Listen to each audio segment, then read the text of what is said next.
You know, I've been getting increasingly disappointed with my favorite franchise's current offering.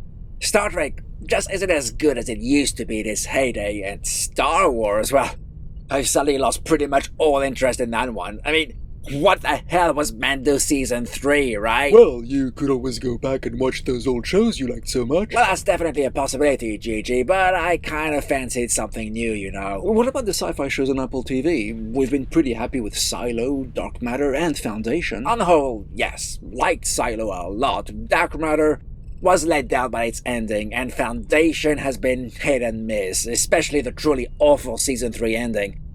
But that's a good point. There's good sci-fi on there.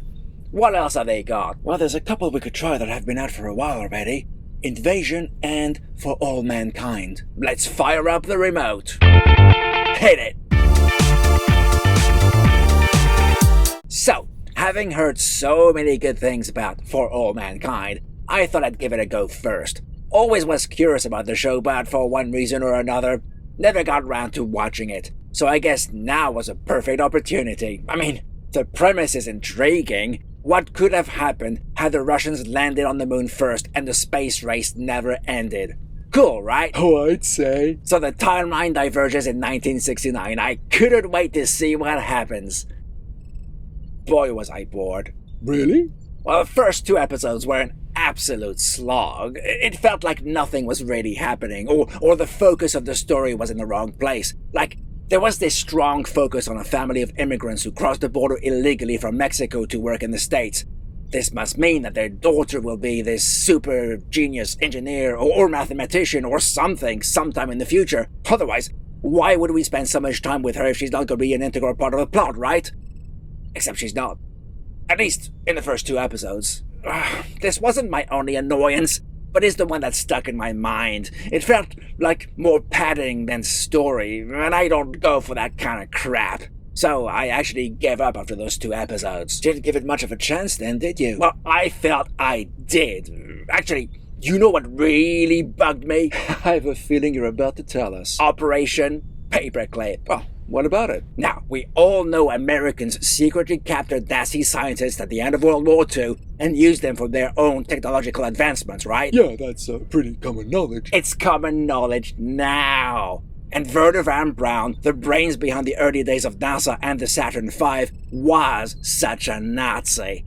But the extent of that operation was only fully revealed in the late 90s, thanks to the Nazi War Crimes Disclosure Act. Why the history lesson? Because somehow that event was brought forward in this timeline, leading to Van Braun being fired from NASA, and I couldn't understand what reason this would have been precipitated. Well, because Americans couldn't get to the moon first? So you get rid of your brightest scientist? Now, don't get me wrong, I've got no love for Nazis, and the fact Von Braun was one really changed my view of the Apollo program.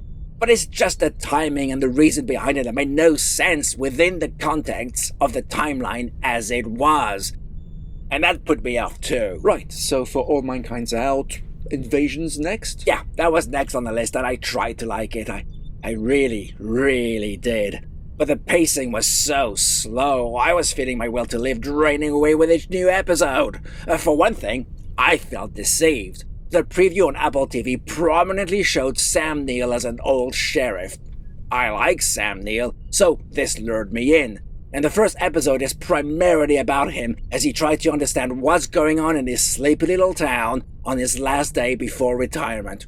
Cool, I thought. An old rugged sheriff will find meaning in his life in his sunset years as he leads people against an alien invasion or something. I can't get behind that. Except he dies at the end of the first episode. Spoilers much? Well, you don't actually know he died. We don't see him again, Gigi, or his town in the next 4 episodes. He's dead.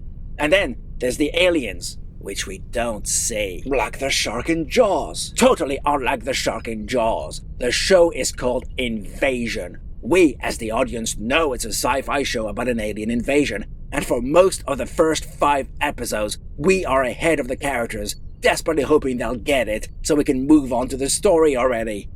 But that never happened. I mean, I get it. This isn't like Independence Day with a bucket load of amazing spectacle and explosions. This is a slow burn. I get slow burn. but the whole show was so slow. It felt like it was freezing over. It took until the end of the 5th episode, that's 5 hours of story, for people to finally realize that those weird things happening were caused by aliens. Half of the first season to essentially get to the title of the series. That's glacial, man. But at least we got to see the invasion bit. Things will get exciting from then on, right? I don't know. I stopped watching. I gave that show 5 hours of my life, and I just got frustration for my troubles. I asked around just to be sure, and the pace onwards remains as glacial as before. I mean, it wasn't just the lack of movement in the central premise of the show that killed it for me. It was also the lack of sympathetic characters. We have a man who cheats on his wife and then is then stuck with her and his kids. He's a pathetic wet blanket. Why should we care about him? The wife is barely better. She steals another family's car for one with 0 repercussions. And later, when she's on the lookout for food, she's roped in by the military because she tells them she's a doctor. She used to be one, but she isn't one now, so she lies to them. And on top of that, she doesn't tell them her kids are in a nearby house. She just leaves them as she goes to play doctor in the next town or wherever the military will take her. The American soldier sounded interesting. It didn't turn into a bigot who'd rather scream and shoot at a foreigner than try to properly communicate with them. The Japanese woman had potential, but nothing really happened with her. The kids on an outing were good, except their van fell into a chasm, and there's no way in hell anyone would have survived a van crashing 30 to 40 meters down a ravine, let alone be completely unscathed. Well, the teacher died. Yeah, but no one else was hurt. That was more unrealistic than any outer space invasion, if you ask me. So after 5 episodes, you concluded that maybe, in comparison, Star Trek Starfleet Academy isn't so bad after all. That's like the lowest of bars, GG. So, how many nuggets would you give Invasion then? I'm still new to this ratings concept, but for the pain it caused me, those 5 episodes are worth half a nugget. So that's it? No modern writing that's exciting and well written enough for you? Well, having wasted 5 hours of my life on Invasion, I thought it was only fair I did the same with For All Mankind. So I went back to it and watched episode 3. And it all changed for me. Somehow, as they veered further away from our timeline, it got really interesting. Like, this episode was all about finding a woman astronaut because the Ruskies just had a woman walk on the moon, so the Yanks really had to play serious catch up now. And I love that they brought a piece of our history I didn't even know about. Back in 1959-60, there was a privately funded program to see if women had what it takes to get into space, and it was later dubbed the Mercury 13. Back then, space was only for real men. Well, this program tried to prove them wrong, but it fizzled out.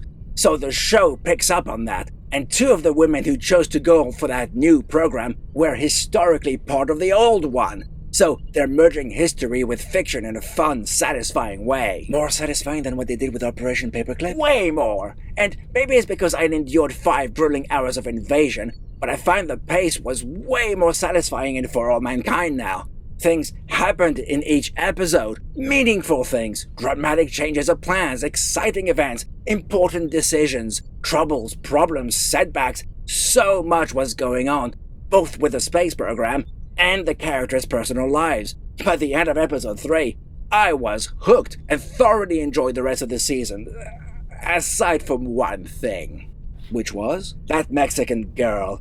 All through the season, they show glimpses of her being fascinated by the space program. Her dad works as a janitor in the space center and finds discarded rubbish in bins about flight plans and such. So he picks them up and gives them to her. Oh, that's sweet. Well, it eventually lands him in trouble and gets deported on suspicion of being a Russian spy because he did that. Oh, ouch. Meanwhile, the head of the program sees her doing her homework while her dad is working, and so she takes her under her wing. And then she gets a scholarship. But she's never part of the actual story. All through the season, it's super obvious she'll end up doing great things. Not because she does great things or shows how clever she is, but simply because she's there, and then eventually somebody notices her and helps her. That in itself wouldn't be too much of a problem. But even in the last episode, where important mathematics were at play during a very crucial and exciting development, I thought, that's it. That's where that girl's talent will shine. That's why we kept focusing on her all through the season. But no! She wasn't involved at all. Just like it annoyed me in the first 2 episodes, it felt her path was just parallel to the main story and never really intersected with it. So what was the point? All season, I waited for her to do something to justify her presence in the show, and nothing. However, it is tolerable when you put that next to all the excitement, pacing, and reveals throughout episodes 3 to 10. So I think I found my show, guys. Just save yourself the agony that is Invasion. Can you believe it ran for 3 seasons? Just shows Apple TV have money to burn. But yeah, sidestep that one and give For All Mankind a try. Maybe start watching it from episodes 3 onwards. I think you'll enjoy it as much as I. I guess you're gonna give that show a bunch of nuggets, eh? I think 3 for the first season would be more than fair. Well, that show was co-created by Ronald D. Moore, who wrote some fantastic episodes for TNG and DS9, as well as the revamped Battlestar Galactica, so since we like his work, it's no surprise you ended up liking this series. And there's 4 seasons to enjoy, with the 5th one releasing soon. I'll get the corn ready. Right, that's all I've got to say now. Leave your thoughts in the comments, and I'll give you the response you deserve.